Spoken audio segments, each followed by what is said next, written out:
Previously on Alan Wake, Alice has been kidnapped. Alan, please help me. Alice? You'll do exactly what I say if you ever want to see your wife again. I can't tell anyone except my agent Barry. Damn it, Barry, they'll kill her! You're my best friend, and I'm worried that you're not right in the head. The ransom is a manuscript I supposedly wrote that's coming true before my eyes. It happened just the way it was on that page. So dark. I have found only a few scattered pages. I want the entire manuscript. The deadline is in 2 days. I found Mr. Wake's pages. Good girl. How the hell did she get her hands on the manuscript anyway? I don't know. She's resourceful. I told you you were too hard on her. Listen, I found out all sorts of interesting stuff while I was digging around. Yeah. Mr. Wake, it's Sheriff Breaker. We have an FBI agent here, Agent Nightingale. FBI? He's anxious to see you. You'd better come to the station. Okay, I'll be right over, Sheriff. Let's make this quick, huh? Help you folks? Name's Randolph. I'm the manager.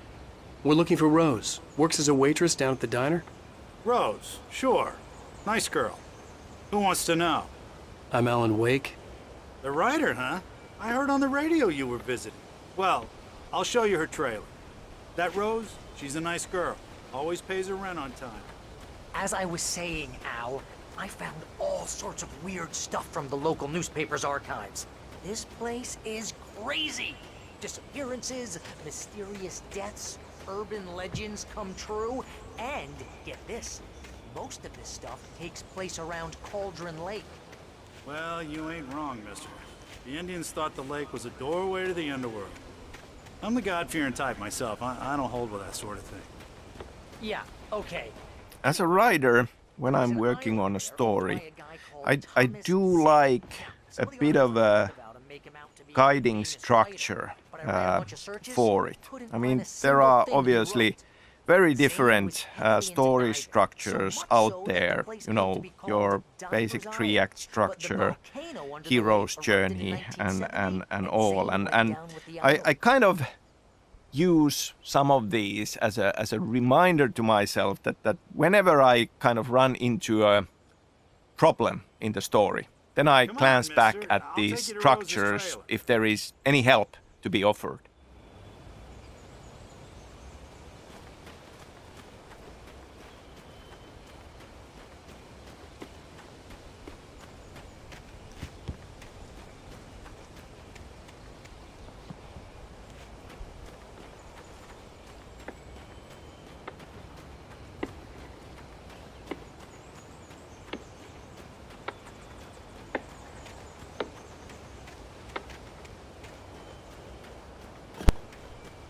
Just follow me. It's not far.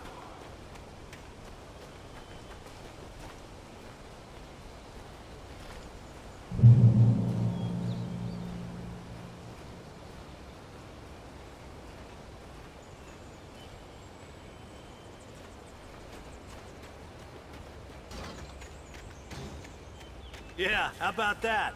It was there in the morning, as if it had fallen from the sky. But it would take a tornado to lift something like that. We're damn lucky it didn't crush any of the trailers.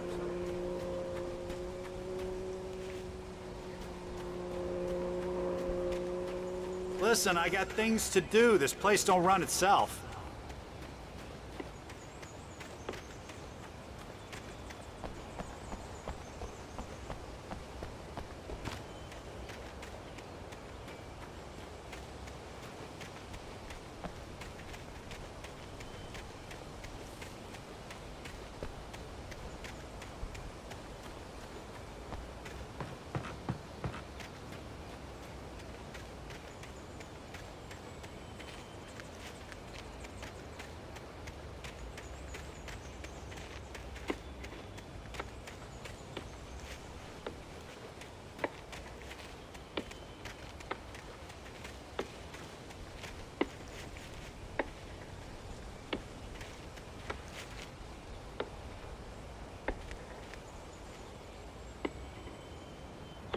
Gets better. A local girl, Barbara Jagger, drowned in Cauldron Lake just a week earlier. They were lovers. Sure, Jagger's a local spook store. The Scratching Hag. Comes for you in the dark. Childish stuff. Anyway, Al, I'm just getting to the best part. All of the articles about this stuff were written by Cynthia Weaver. I asked around, and she's that crazy bag lady you met. Yeah, anyway, she knew both Jagger and Zane before they both died, and she had some kind of a breakdown.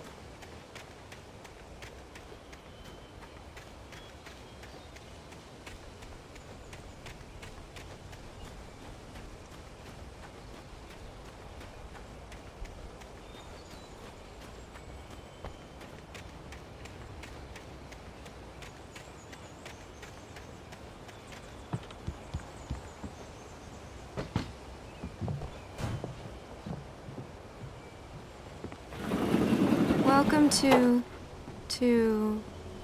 oh dear, Mr. Wake. I'm so glad you're here. Rose, you have my manuscript? Oh yes. Yes. Please, come in. Hey, this is really good. Rose, Yes, my manuscript. I really need it. I understand. I know what you need. A muse to inspire you. Oh, for Barry? She doesn't have anything. Yeah, hey, Al? Al, what's... Oh... Barry! What? What?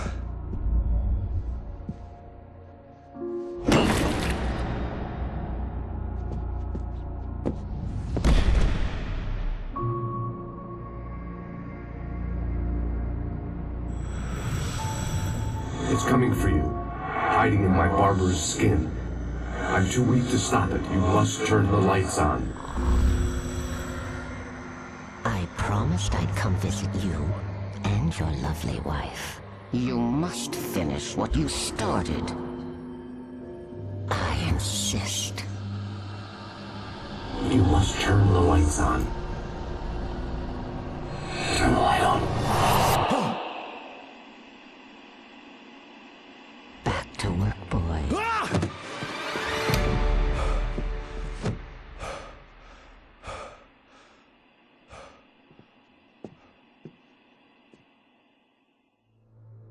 I felt nauseous, hungover. Only anger kept me going. I can't tell reality from dream anymore, but it seems I have an imaginary editor to help me. She's an old woman in a funeral dress. I call her Barbara Jagger. She's very strict. I'm writing faster and faster. My manuscript is being heavily revised. The edits are getting very aggressive, and each day there's less of me and more of her. I hate it, but I know she's right. She promises me I can save Alice this way. She knows more of this than I do. About the complex incantation I'm attempting. About this place. She's worked with another writer under similar circumstances, Thomas Zane. The genre of the story seems to be shifting. It's turning into a horror story. I'm getting close. I can feel it.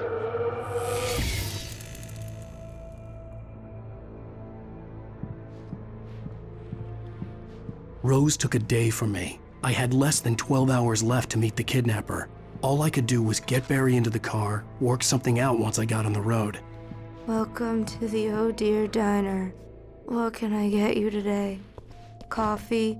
I couldn't work up much hate for Rose. Something had used her to get to me and left its mark. First refill is free. Milk and sugar on the counter there. Would you like to hear today's specials? Thank you. A nice day. Come back soon.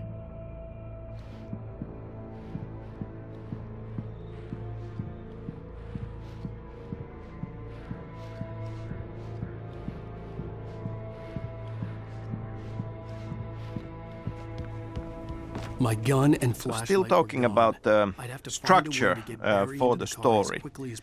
For Alan Wake, more than anything, like as this guiding structure, I had 5 stages of grief in my mind. And that comes to the idea of this being a psychological thriller. And a lot of this is about how our hero, Alan Wake, sees the situation. I mean, we have these crazy supernatural things starting to happen, and so we start from denial, and he can't really accept it, and then we go through these steps of anger and bargaining, and ultimately accepting and embracing this madness. And because it's psychological, we have this open question: is this supernatural, and is he going mad and embracing the madness? Mr. Randolph liked Rose. That little smile she had, how she was still sweet when life had tried so hard to make her bitter. It wasn't any of his business what she did in her trailer, but those strangers, the writer and his smart-ass sidekick, looked like trouble, and they'd been in there for hours, way past her normal bedtime. He reached for the phone and called the sheriff's station.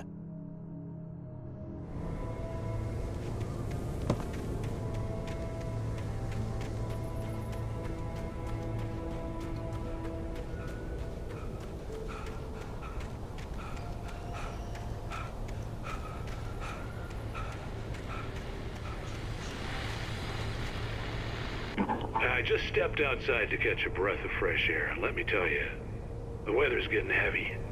Nights like this make me especially glad I'm here talking to you and not home in bed. Once the weather takes a turn like this, I can't sleep at all. It's all tangled bed sheets and dark thoughts, punctuated by the occasional plunge into nightmare. Is it just me? Well, perhaps it is. But I hope I can make the night a little bit easier to get through. Caller, you're on KBF FM. Hey, Pat, it's Walt Snyder. What's on your mind, Walt? Well, I ain't the way you are, but, well, I can't sleep either, you know? I just been staring out the window here, trying to make sense of it all, but, I ain't been drinking either, you know? I just... Well, you sound like a man with a problem, Walt. I had argument with Danny. You know Danny, and, then I got in trouble with the law, you know, and, I'm just, well... I heard something like that, Walt. Yeah, well, you know, Danny's my best friend, and, they let me on bail today. And now I'm just alone here at the window, you know, waiting. Man, and there's something in the air tonight, man. I was just outside looking up at the sky above our broadcast tower thinking the same thing. What are you waiting for, Walt? I don't know. You know, something's gonna happen. You know, I think I better go. Well, Walt, maybe... No, thanks, Pat. Well, good luck to you, Walt. Hang in there. Let's take a little break, folks. This weather's really something else, huh?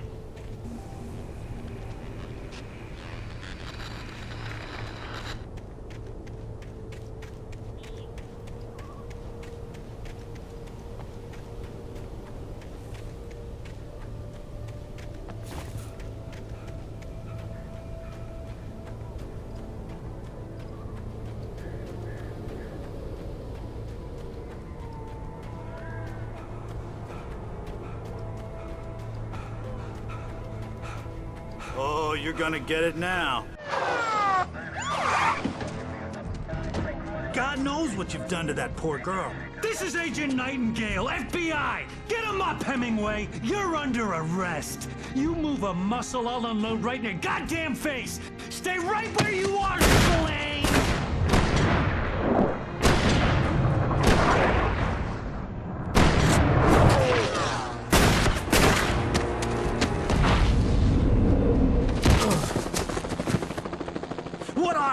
I'm standing right here, you goddamn maniac!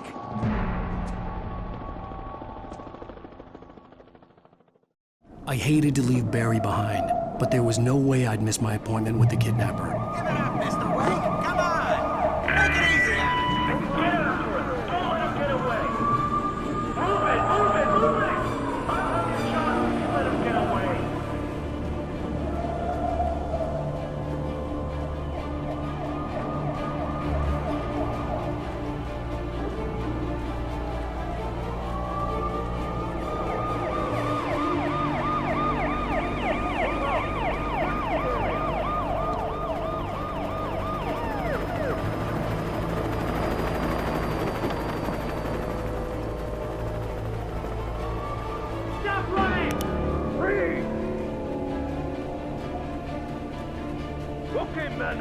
your eyes peeled. He's gonna try to make it through here. Where is he?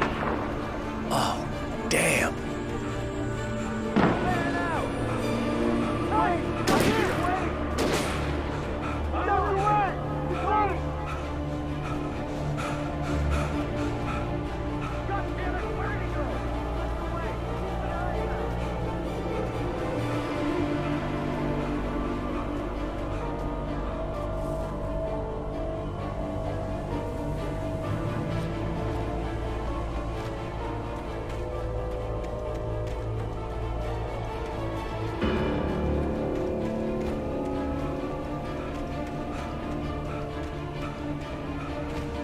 He's gone! Come on, guys! We need to head him off!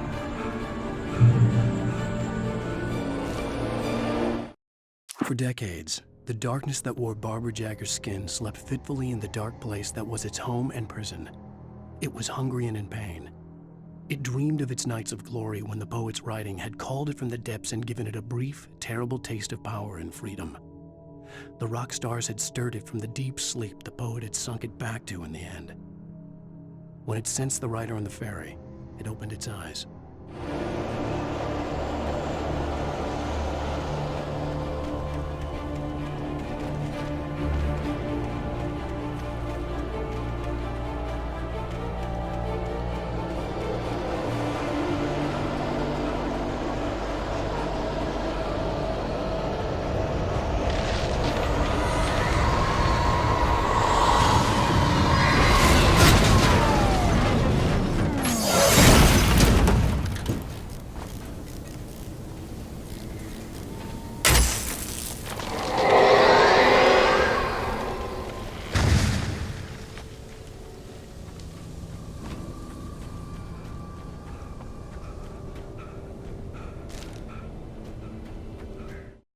Rose didn't know how the strange old lady got in her trailer, and she looked wrong somehow. The woman showed her teeth in an approximation of a smile and traced a finger down Rose's cheek. "Pretty girl," she said. Rose felt as if she was falling asleep, but her knees didn't buckle. The crone spoke in a whisper, her words ice cold and dark in Rose's ear.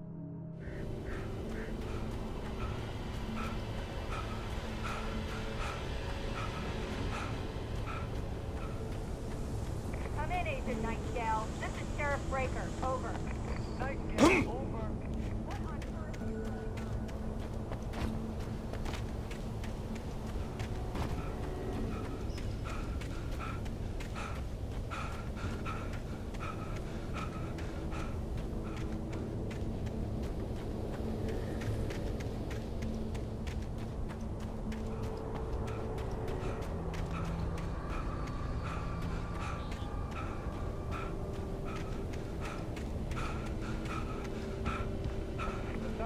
Last sighted running along the boards that lead westward from the trailer park.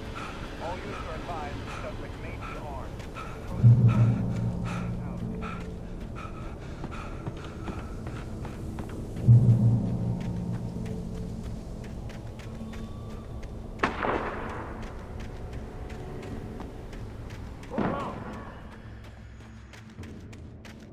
Search the area!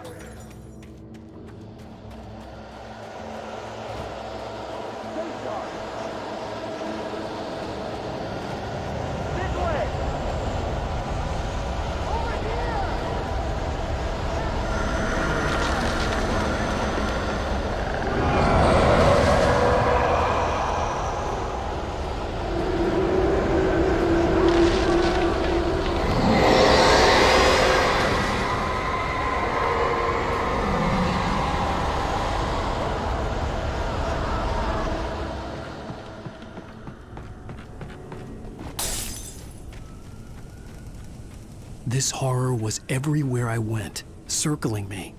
The cops didn't stand a chance. They were after a writer, not a monster.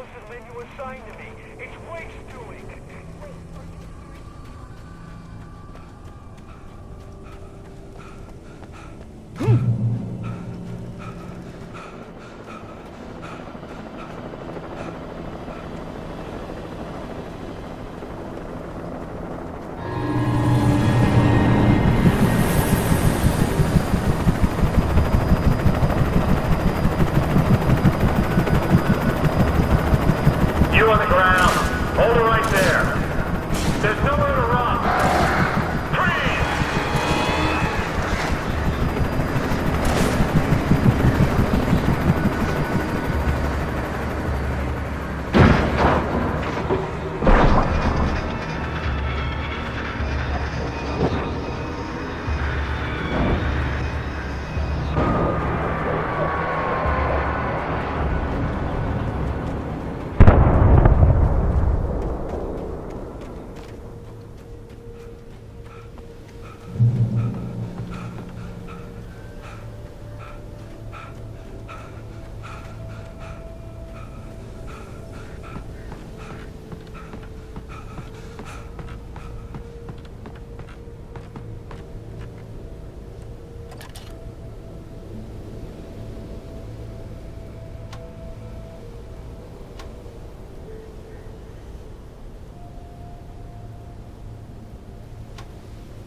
This is James. Mulligan, Thornton, come in. Over. Thornton here. James, we got both Wheeler and Rose in custody. They didn't put up a fight or anything. Why, they were... Hey, what are you doing? Come on! Sit down and give me that. James, Mulligan here. Over. Go ahead, Mulligan. Over. We got Wheeler and Rose here. Wheeler's drunk or hopped up on something. Speaking of which, that Fed had a pretty distinctive whiff of Otis Scotch about him, if you know what I mean. Over. I don't have anything on that, Deputy Mulligan. Over. Well, whatever. Anyway, Rose is just being plain weird here. You better get Doc in to take a look at both. Over. Gotcha. You better get them here quickly. The, Fed's gonna want to interview Wheeler. Over. Oh, yeah, I bet he does. Looks like they have a lot in common. Mulligan out.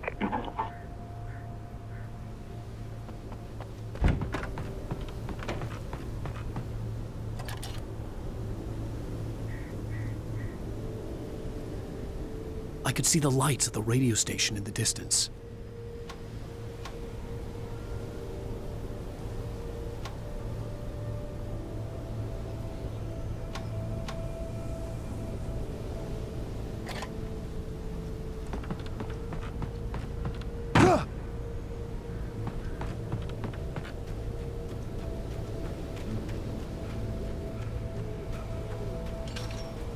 I imagined that the broadcast tower in the distance was part of the local radio station. Maine seemed like a decent guy. Perhaps he could give me directions to the coal mine.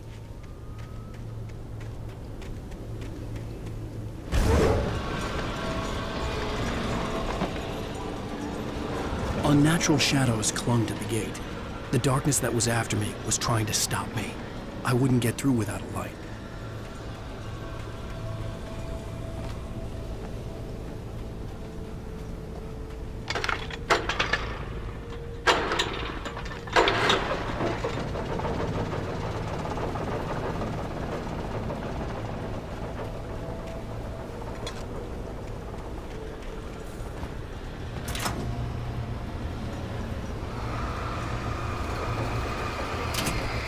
The old generator conked out. I'd have to see if I could fix it and try again.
It took me a moment. So Alan Wake is a psychological thriller, and we are on this journey into Alan Wake's mind. And if we think about psycho thrillers, you know, there is always that question on, is this true? Is this really happening? Or is this part of the madness? And if it's madness, is nothing true? But obviously we are on this journey together with Wake, and he becomes to believe in it. And so must we, because otherwise the things that we are fighting for are not really there.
And here's another call. You're on KBFFM with Pat Maine. It's Milt Peabody, Pat. What's on your mind, Milt? Well, I live near the trailer park, Pat, and there's a big ruckus going on over there. Well, that's just up the road from me, too. What's going on, do you know? I don't know, but there's a bunch of police cars there, lots of sirens, a helicopter buzzing around, and I think I heard some gunshots. Gunshots? Yes, sir, like from a pistol. So can you find out what's going on? Because it's just next door and they're popping off guns there. They're still shooting? No, it was maybe 10-15 minutes ago. It sounds serious, Pat. I'm telling you, it don't sound like no party. Well, I'm certainly going to give the station a call, Milt. Okay. You'll hear it here as soon as I hear from them. Okay, thanks.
Touched by the dark presence, Rose was lost in a dreamland where everything was drawn in black and gray crayons. The old lady had promised her that all her wishes would come true. She would be Alan Wake's muse. She was smiling so hard it hurt her face. She crushed a bottle full of sleeping pills into the coffee. Deep down inside, she was screaming in terror.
I hope Maine could lend me a car to get to the coal mine.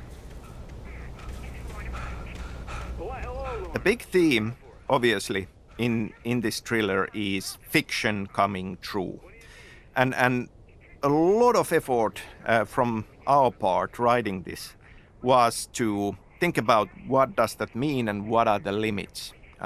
Obviously, if we would have given Alan Wake godlike powers to just change reality on a whim, there would not have been much stakes in this.